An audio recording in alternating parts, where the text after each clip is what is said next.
Good evening, ladies and gentlemen. I'm Meadsy69 and welcome back to some more replays.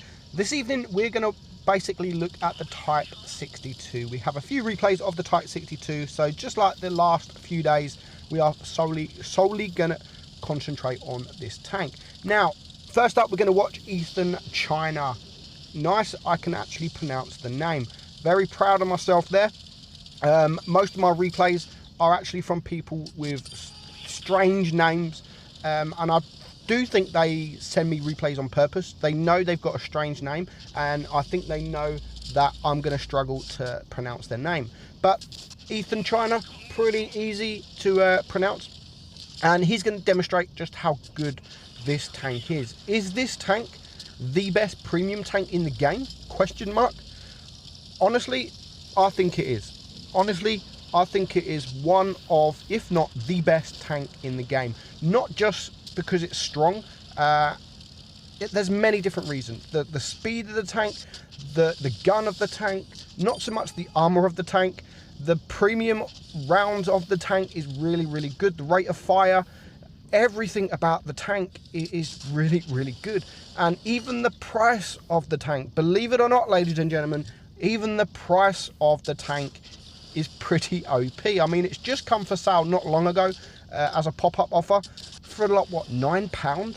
£9, that is like the bargain of a lifetime. And those that, if you have, I know not everybody has money, but if you had a spare £9 in your bank and you didn't buy this tank, you, sir or madam, are stupid.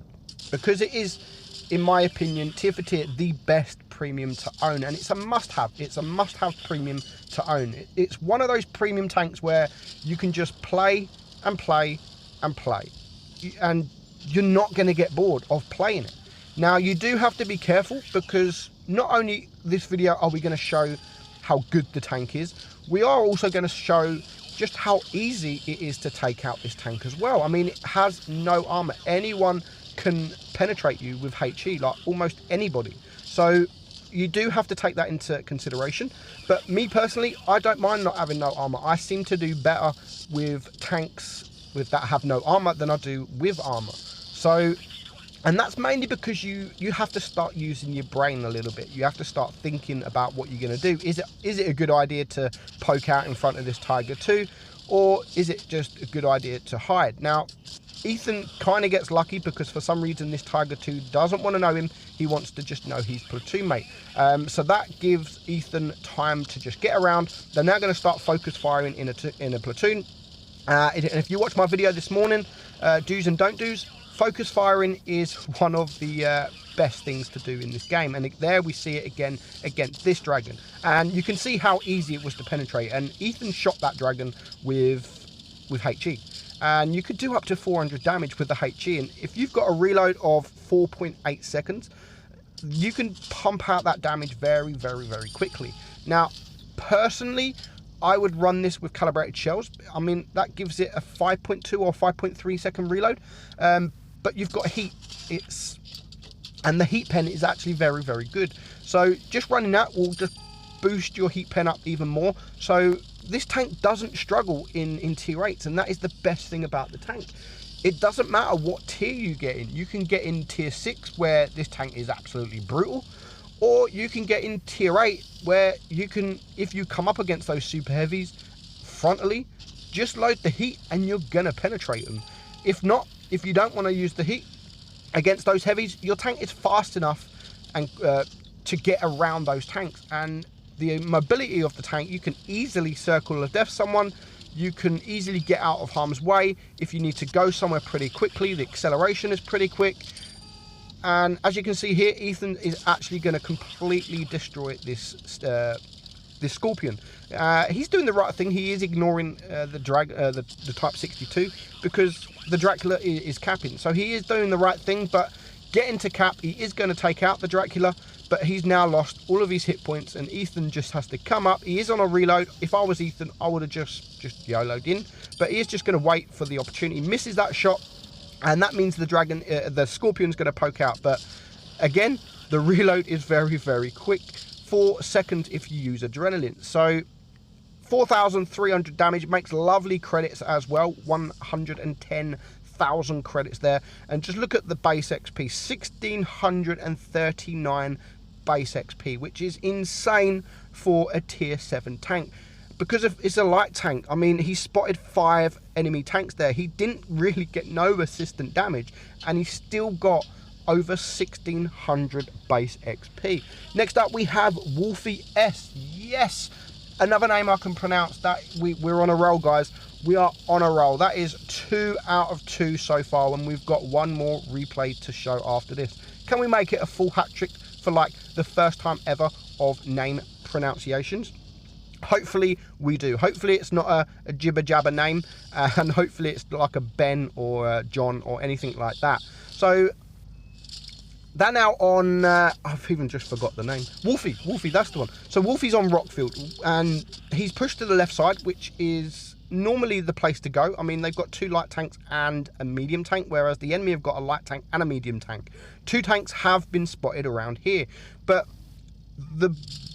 now 3 tanks.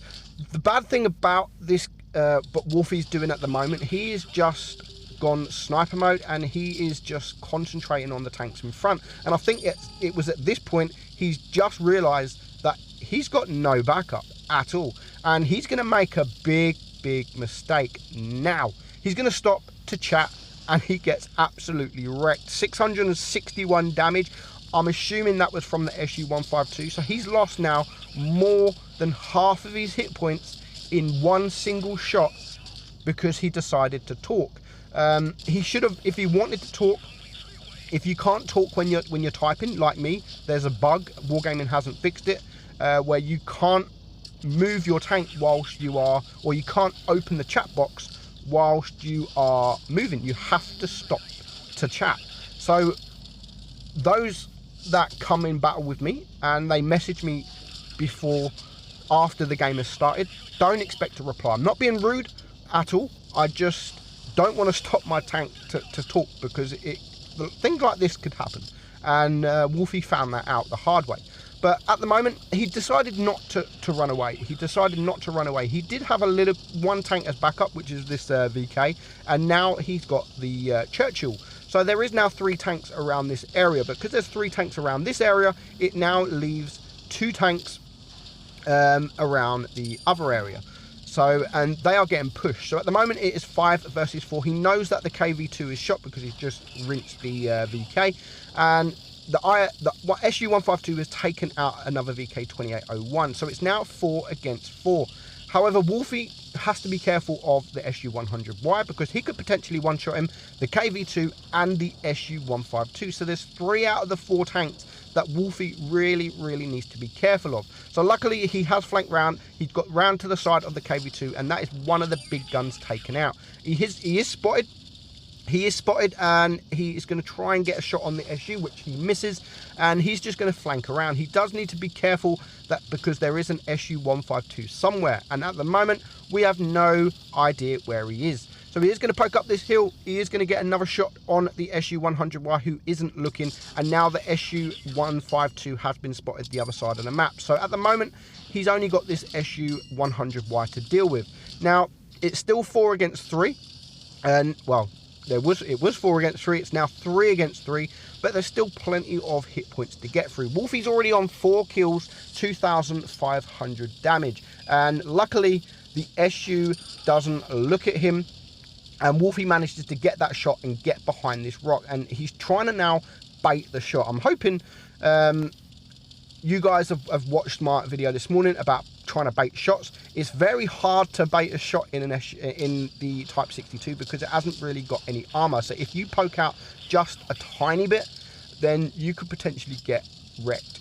But there goes the SU-100Y with the help of the the Jagdpanzer 4, and now here comes the SU-152, and what a miss that was. He missed it by a matter of inches. Now the Churchill the other side of the map, he's just going to stay the other side of the map, and this Jagdpanzer 4 is going to sit around. So I would really take care of the AMX first, because the SU-152 can be pretty easy to deal with if he's the last tank, especially if it's 3-on-1, and that's exactly what they're going to do. He gets wrecked, and that is the 6th kill for Wolfie. 3,112 damage, and it's now just this SU-152 left. Now the Jagdpanzer IV has gone to the rock, which means Wolfie's going to pretend to go right, go left, and that gives him just enough time to get around him, get the track, and now there is absolutely nothing this SU-152 can do. Luckily, no one else comes in for damage, and he gets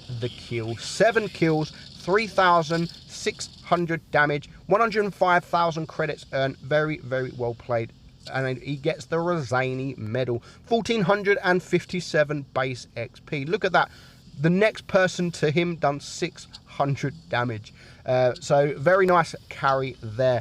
Next up, we have hired Assassin 22, and we have made it a hat trick of names. We have made history, guys. We have pronounced every single name in this video 100% correct. He's on Canyon, and he is going to have absolutely blinder of a game. It's not going to be the best damage in the world, but we're not really looking at damage in this video. We really wanted to just show how good this tank is, and I want your thoughts. What is your idea of the best tank in the best premium tank in the game? Now, it doesn't have to be because it's OP. It's because I don't think this tank is OP. I just think it's an all-around fantastic tank. And that is by no means saying that the tank is OP. Now, this battle here, Hired Assassin, is just look at his team. His heavies does not want to leave spawn, and they don't leave spawn.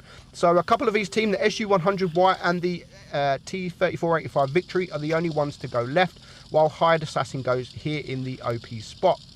Now, it's not really OP when all your team is in spawn. There is not really nothing you can do, but luckily a couple of his team does go left, so at least there are some tanks spotted. And now we know that there is the Type 62 Dragon on the enemy team that is trying to flank around, and at the moment we don't know if he's on his own or not. We've only got 3 or 4 tanks spotted up that end, so he's not going to go and rush and try and take out that guy. He's just going to sit here, be patient, and try and get some damage crossing, which he does on that SU-100. But his team are dying. The SU-100Y is gone. The KV-3 is up there. He's just going to wait for that shot. Wait for it, and he is going to get it. 214, and that was quite easy to pen even on the bottom plate with AP. So the penetration is actually really, really good. But his team are dying. Here comes one heavy sort of to support him. And now we're just going to show you how easy it is to deal with a Type 62 Dragon if you come across one. Now, it's very, I mean, he should really be shooting HE here. You can shoot HE against another Dragon anywhere, even frontally, anywhere. The HE is pretty good on this thing. You'll be surprised. For a light tank, the HE is actually pretty good. So he's now going to rush him. He knows that this Type 62 is on his own. So he's going to rush him and get behind, because this Dragon, this Type 62, just doesn't want to know him at all.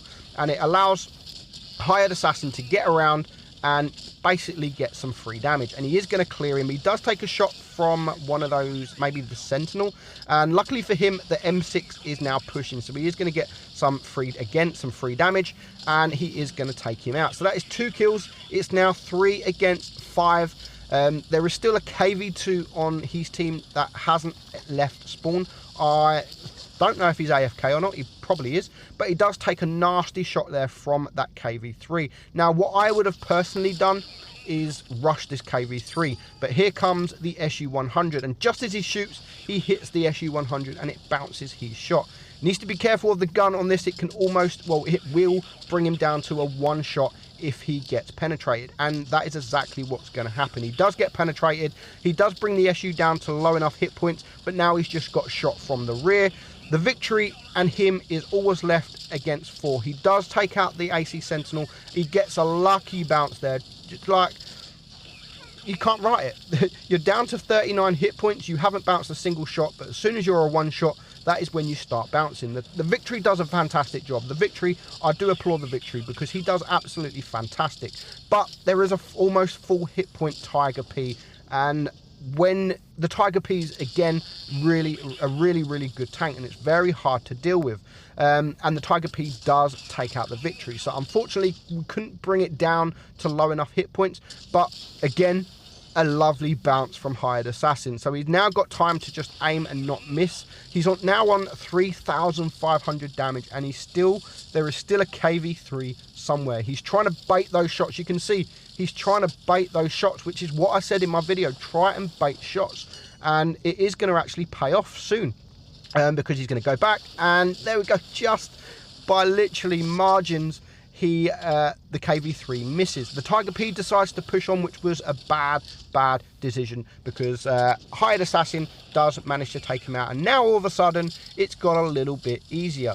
Again, it's difficult. Just look at all the dead tanks around this area. It's absolutely crazy. What is there? 1, 2, 3, 4, 5, 7 or 8 tanks just around this area, and actually it's not. Yes, this tank in front of him is helping him protect him, but it's not actually helping him, because he can't really see where the gun is looking. He needs to move his camera all the way around to see if he's actually looking, if he has to reverse or if he has to go forward. And that is what he's doing. He's looking at the gun. Is the gun looking at the back? So he has to go forward. And the KV3 decides to push on, and he is going to miss a shot very, very soon, because he just gets fed up, tired. And again, he misses his shot, which now allows the Dragon to run around, use the speed, and take him out for his 7th kill. 4,157 damage, 135,000 credits, Top Gun, high caliber, and he gets the Rosani. So that is it, guys. The Type 62 Dragon, in my opinion, the best premium tank in the game. I hope you enjoyed it. I'm Meadsyreplays. Thanks for all for watching that are watching the premiere live. And thank you everyone else for watching the video. I'm Meadsy. I'll catch you soon.